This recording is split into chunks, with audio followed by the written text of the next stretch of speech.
Por la señal de la Santa Cruz de nuestros enemigos, líbranos, Señor Dios nuestro. En el nombre del Padre, y del Hijo, y del Espíritu Santo. Amén.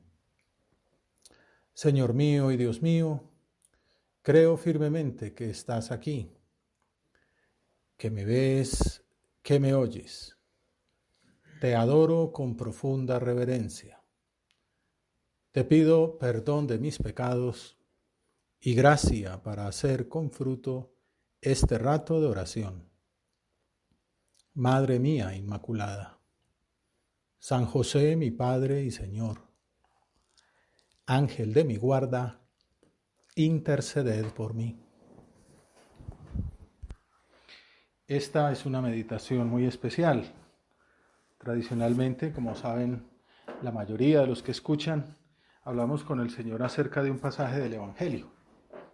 La mayoría de las veces en estas meditaciones de los sábados, nuestro diálogo con Jesús, que nos preside en el sagrario, trata sobre el Evangelio de la misa del domingo siguiente.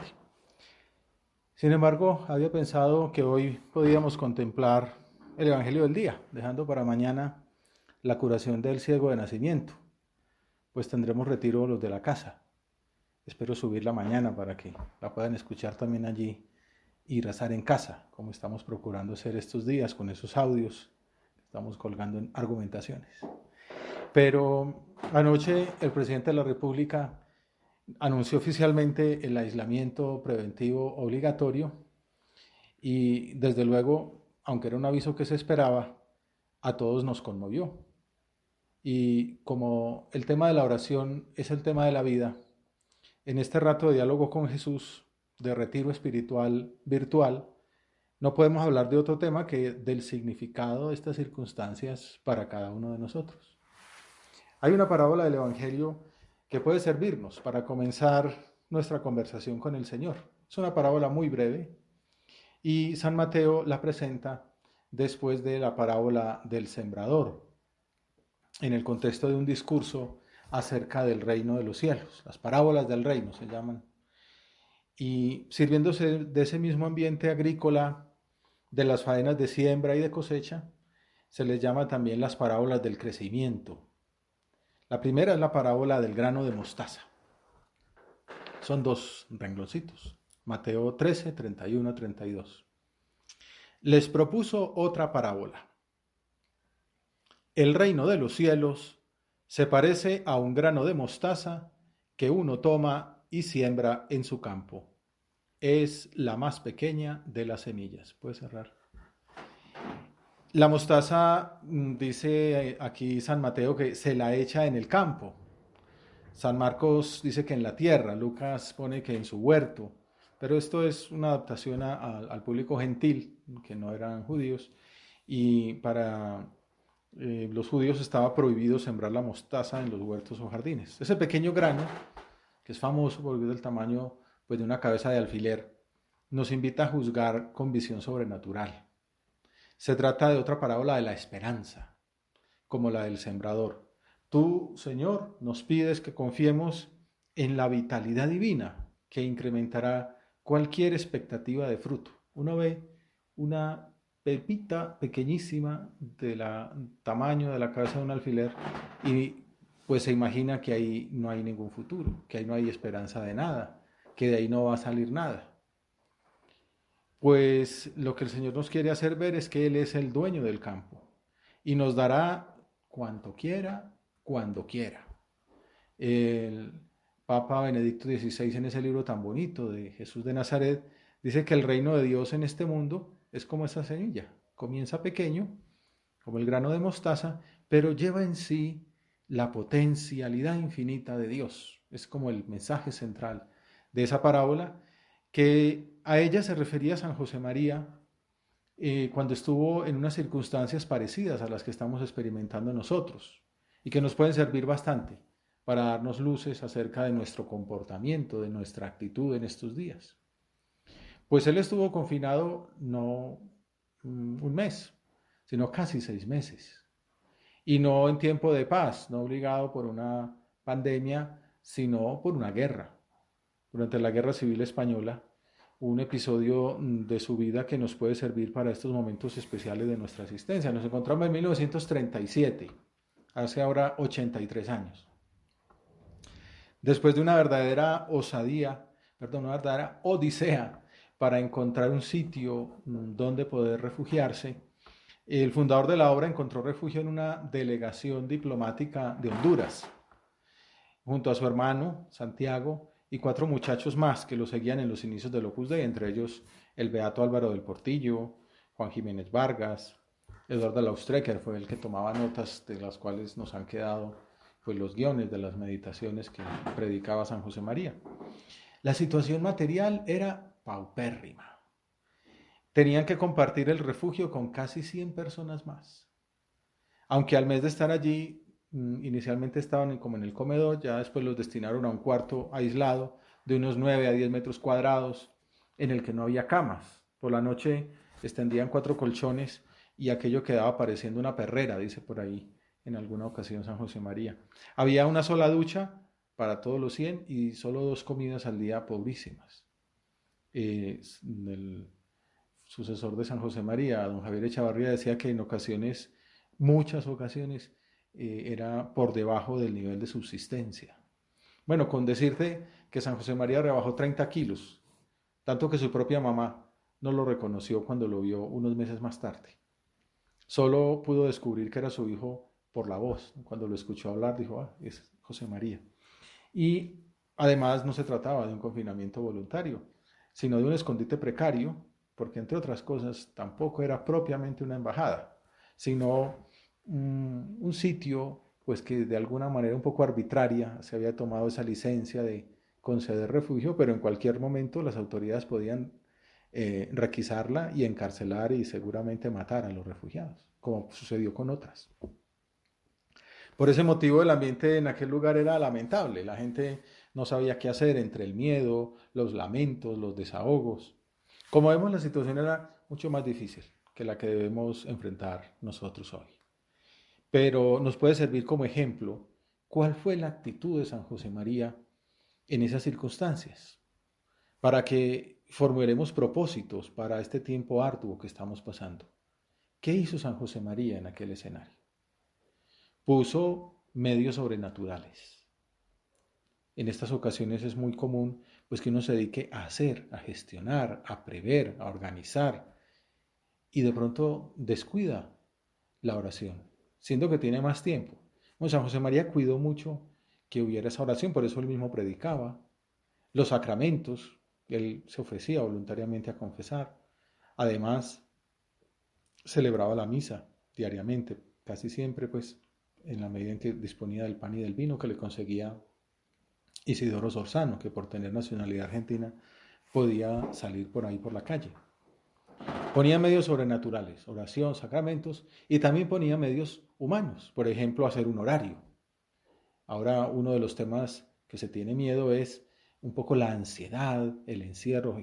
Hay gente que no sabe manejar el quedarse pues a solas o encerrado en casa un mes. Bueno, uno de los consejos que se dan es tener un horario de levantarse, un horario de acostarse, un horario de desayunar, un horario de almorzar, un horario de comer, un horario de oración y entonces ayuda, o también un horario de trabajo, ayuda a organizarse y evitar un poco esa sensación de ansiedad. Bueno, San José María tenía el horario, preveía que se estudiara las profesiones civiles de los que estaban allí, que se estudiaran idiomas, con esa visión optimista de que al acabar el conflicto deberían llevar por todo el mundo ese mensaje siempre novedoso del Evangelio, además de prever unos tiempos para ahondar en la convivencia familiar, en que contaban precisamente los temas que estaban estudiando, el uno hablaba de ingeniería, el otro hablaba de historia, el otro contaba sucesos divertidos, Juan Jiménez Vargas daba ejemplos y sugería ejercicios para hacer gimnasia y estar en condiciones físicas para más adelante poder intentar la fuga, como lograron unos meses más tarde cruzando los Pirineos. Convivir, ahondar en la vida familiar. Quienes han estudiado este periodo de su historia lo resumen diciendo que San José María estaba persuadido de que estaban preparando un futuro fecundo para su apostolado en la iglesia. Podemos decir que se consideran a sí mismos como esa pequeña semilla de mostaza que el sembrador divino toma y siembra en su campo, como dice Jesús en el Evangelio. Tú y yo podemos pensar, contemplando ese modelo de los santos, de un santo contemporáneo como es el fundador de la obra, hemos pensado estos días que Jesucristo permite las contradicciones para que nos forjemos como mejores cristianos, para que muramos a tantas cosas como esa semilla que se echa en la tierra, muere y resucita con nueva vida, para que demos más fruto. Estamos persuadidos, como San José María, de que también con nosotros Jesús está preparando un futuro fecundo para nuestro apostolado en la iglesia y en el mundo. Estamos convencidos con ese optimismo sobrenatural de que de esto saldremos mejores si correspondemos a la gracia. Vamos a hacer examen, es un día de retiro, y pensar delante de Dios si hemos visto las cosas así y si no es un buen momento para elevar la mirada, para tener como mayor visión sobrenatural. Hay una figura muy bonita con la cual San José María resumía esos casi 6 meses de su vida. La dejó escrita en el número 294 de su libro Camino y se remonta a un suceso que le había pasado en el invierno cuando se encontró con un campesino. Estaba nevando y entonces no se veían las plantas porque era todo blanco. Dice el número 294 de Camino, no se veían las plantas cubiertas por la nieve. Y comentó gozoso el labriego dueño del campo, ahora crecen para adentro. Pensé en ti, en tu forzosa inactividad. Dime, ¿creces también para adentro? Crecer para adentro. De hecho, así se ha llamado un texto, un tomo en el que se han encuadernado los guiones de esas meditaciones. Crecer para adentro. Es como un lema para estos días. En una carta que escribía por aquellas épocas también les decía a sus hijos espirituales que estaban en Valencia. Al no poder echar hojas ni flores por el encierro, emplead vuestra savia en las raíces. Aplicaos para que, llegado el momento, florezcáis y fructifiquéis con frutos plenos de sazón. Otra manera, otro sinónimo de ese crecer para adentro, echar raíces. Son dos ideas que me han servido mucho en estos días y en mis diálogos con muchos de ustedes, pues ha salido como un buen tema, una buena manera. Algunos de ustedes me decían que sí, que lo iba a tomar como el lema de esta jornada, de este periodo de su vida. Echar raíces, un buen sinónimo de crecer para adentro. Y estuve mirando en el diccionario porque a veces enriquece mirar el diccionario, da luces para entender mejor un concepto. Y entonces, ese echar raíces dice que consiste, refiriéndose a una pasión, en afirmarse, en arraigarse, en hacerse muy firme. Claro, aquellas plantas no podían crecer por la forzosa inactividad del invierno, pero les hacía fortalecerse interiormente. La definición de ese afirmarse es asegurarse, estribar. Estribar es lo que uno hace en el caballo, ¿no? Pararse en los estribos para estar más firme.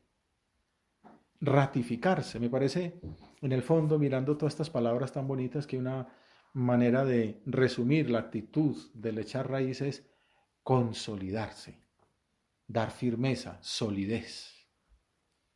Terminemos esa visión del diccionario que da tantas luces buscando la palabra crecer, que significa otros verbos que estamos invitados a incorporar o a consolidar en estos tiempos: aumentar, adelantar, mejorar, extenderse, crecer para adentro. El prelado nos escribía hace unas semanas: ayudémonos mutuamente a afrontar estas situaciones viviendo al día. No pensemos en un mes, pensemos en hoy. Hoy voy a ser mejor que ayer.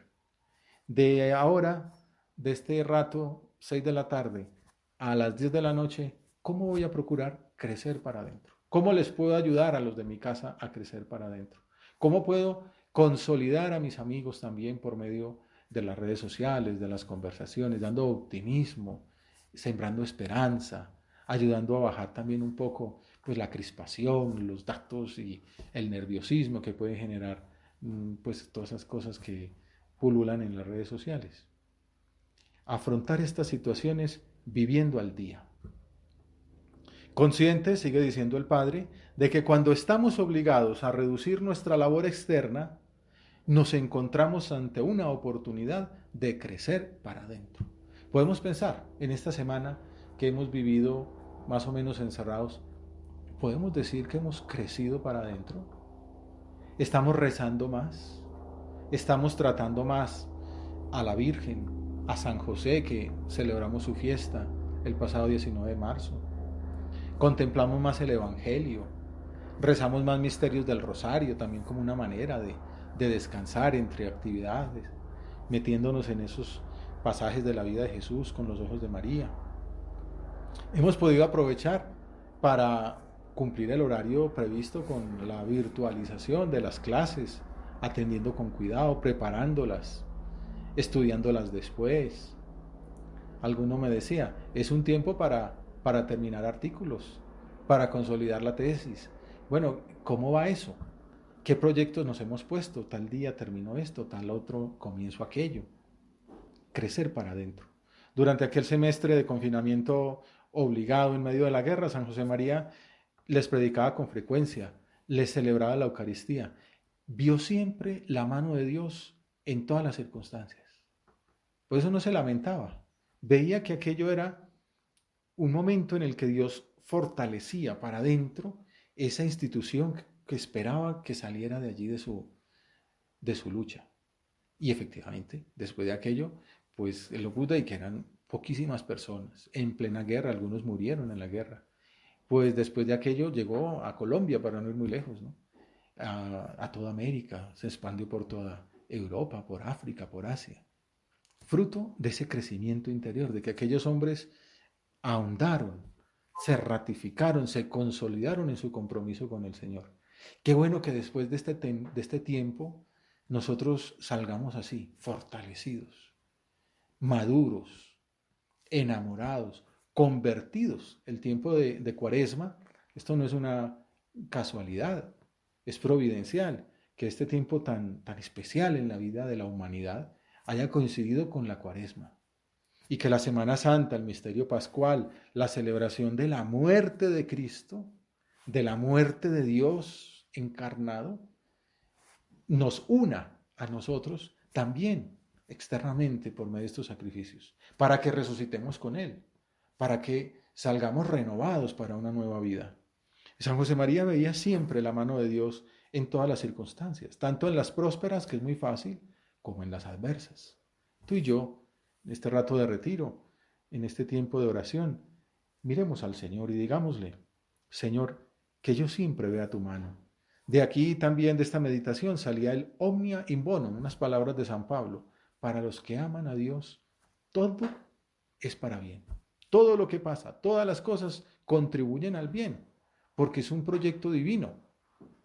Es muy fácil ver la mano de Dios cuando la vida nos sonríe, cuando nos ganamos un premio, cuando cumplimos un proyecto que teníamos iniciado. Pero también hemos de ver la mano de Dios cuando humanamente es difícil de explicar. Jesucristo nos lo dice claramente. El que quiera seguirme, y tú y yo queremos seguirle, que se niegue a sí mismo, que tome su cruz cada día y que me siga. En estos días alguien me contaba que notaba en su vida espiritual como que había logrado salir de un montón de cosas como que le agobiaban antes y que eso le había servido para avanzar en una nueva conversión, en amar más a Dios y a las almas. Decía uno, vea, el Señor sabe lo que hace. Es como que pule, como que quita esas ramas que sobran para que el tallo pueda crecer más. Todo es para bien. Omnia in bonum. Y por eso San José María buscó sacar el máximo provecho espiritual a aquellas circunstancias, procurando con todas sus fuerzas estar siempre unido con la voluntad de Dios. Que tú y yo saquemos ese propósito. Seguramente hemos visto varias cosas, en la charla se nos hablaba de caridad, aquí ha salido el tema del horario, que siempre procuremos encontrar la voluntad de Dios en lo que nos pase. Y entonces, si no se puede salir a cosas que nos gustaría hacer, bueno, es una mortificación pasiva, quizá no se nos ocurría a nosotros, el Señor nos la pide y lo ofrecemos con cariño, con generosidad y dedicar más tiempo a los otros y atender con cariño a una persona, dedicarle pues también la atención a las personas por medio de los aparatos electrónicos, hablar con amigos, no dejar morir las relaciones, estimular a alguno, saludar al otro, uno que estaba enfermo, pues estar pendiente de él, rezar, tener una lista de amigos para rezar por ellos, ponerse con la imaginación delante de un sagrario, delante de la capilla más cercana, la parroquia, volarse ya que no se puede físicamente, con el corazón y rezar allí, por este profesor, por este amigo, por este familiar, por este enfermo, por aquel que ha fallecido.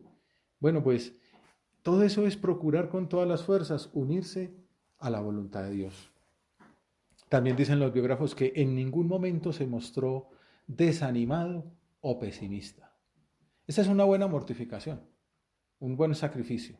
San José María lo decía, muchas veces el mejor sacrificio es la sonrisa. El Padre nos lo recordaba en la meditación de San José. La sonrisa a veces es la mejor mortificación. Una buena penitencia es no hacer comentarios negativos. Se habla de eso de las críticas a la Iglesia del Estado. Y yo no hablo de política, pero entonces si el gobernante, sea nacional, municipal o departamental, dice que hay que hacer A, todo el mundo dice, ¿y por qué hacer A? Hay que hacer B. Luego el gobernante dice que hay que hacer B. ¿Y cómo dice que B? Si había que hacer C o hacer A, o por qué lo dijo tan tarde. Todo el mundo está crispado, ¿no?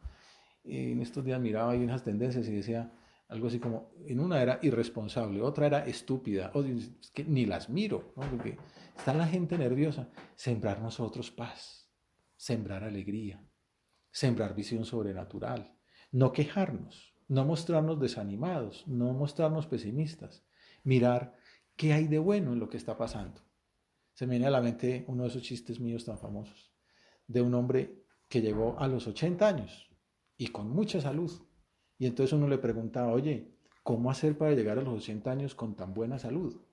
Y dice, pues mira, la clave es no pelear con nadie, darle la razón a los otros. Y el otro dice, hombre, no, no era por eso. Ah, no, entonces seguro que no es por eso. Pues bueno, ser sembradores de paz y de alegría. La meta de San José María era confirmar a sus hijos en la fe, fomentar en ellos la esperanza, encenderles en amor a Dios y a las almas. Esa puede ser la meta para nosotros también, las virtudes sobrenaturales, confirmar a los demás en la fe.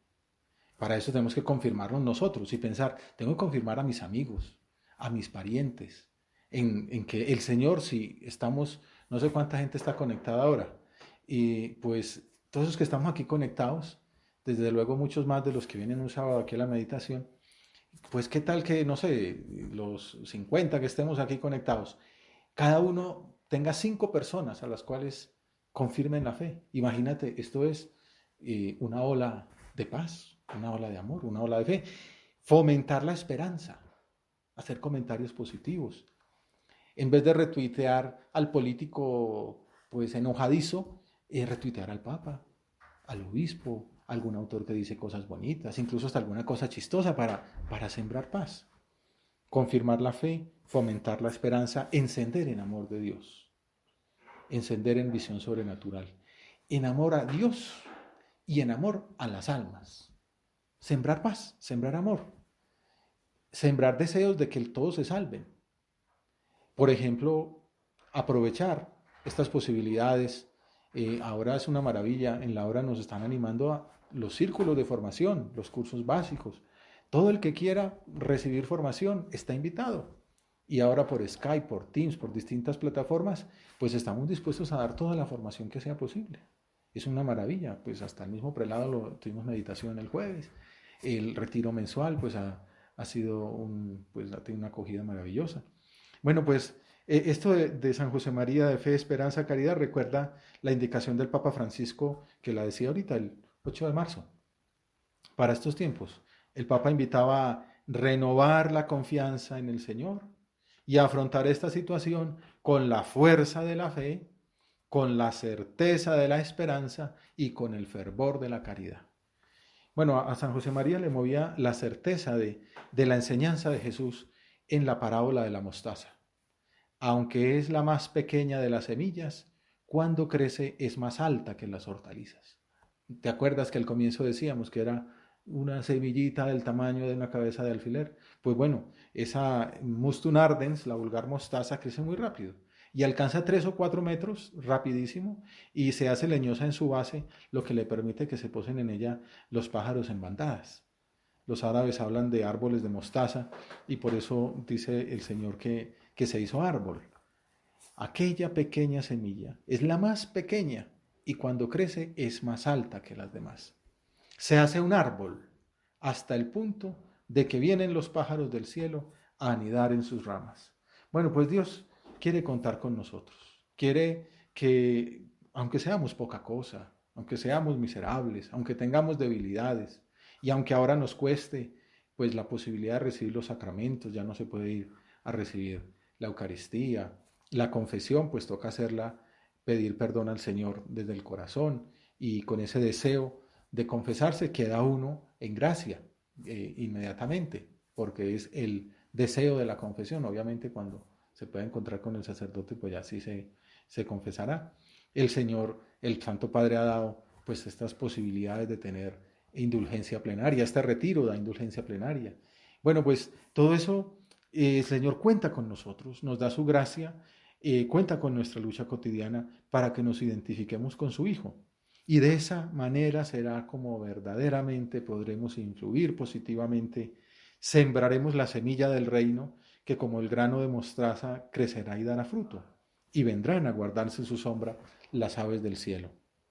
Esta imagen, ya para terminar, de la semilla es muy querida por Jesús, ya que expresaba bien el misterio del reino de Dios. Y el Papa Benedicto enseñaba sobre ella que ese misterio representa por una parte un crecimiento y por otra parte un contraste. El crecimiento que se realiza gracias a ese dinamismo, esa potencialidad, la gracia que está interna en la semilla y el contraste que hay entre esa pequeñez de la semilla y la grandeza de lo que produce. El mensaje es claro. El reino de Dios, aunque requiere nuestra colaboración, es ante todo un regalo del Señor. Yo insisto mucho en eso, ¿no? La iniciativa es divina, el protagonismo es de Dios, pero quiere contar con nosotros. Nuestra pequeña fuerza, dice el Papa Benedicto, aparentemente impotente ante los problemas del mundo, ante esta dificultad, ante esta pandemia, nuestra pequeña fuerza, si se suma a la de Dios, no teme obstáculos, porque la victoria del Señor es segura. Por eso miramos con optimismo el futuro. Y es el milagro del amor de Dios que hace germinar y crecer todas las semillas diseminadas en la tierra. ¿Cuánta gente crecerá si vive de esta manera este aislamiento de este mes? Y la experiencia de este milagro de amor nos hace ser optimistas, a pesar de las dificultades, los sufrimientos y el mal con que nos encontramos. La semilla brota y crece, concluye Benedicto, porque la hace crecer el amor de Dios. Y acude a la Virgen Santísima, que la Virgen María, que acogió como tierra buena la semilla de la palabra divina, fortalezca en nosotros esta fe y esta esperanza, que nos permitan, en estos tiempos tan especiales, echar raíces, crecer para adentro.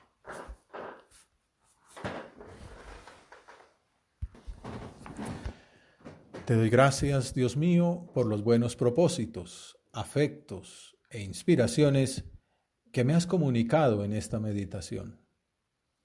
Te pido ayuda para ponerlos por obra. Madre mía Inmaculada, San José, mi Padre y Señor, Ángel de mi guarda, interceded por mí.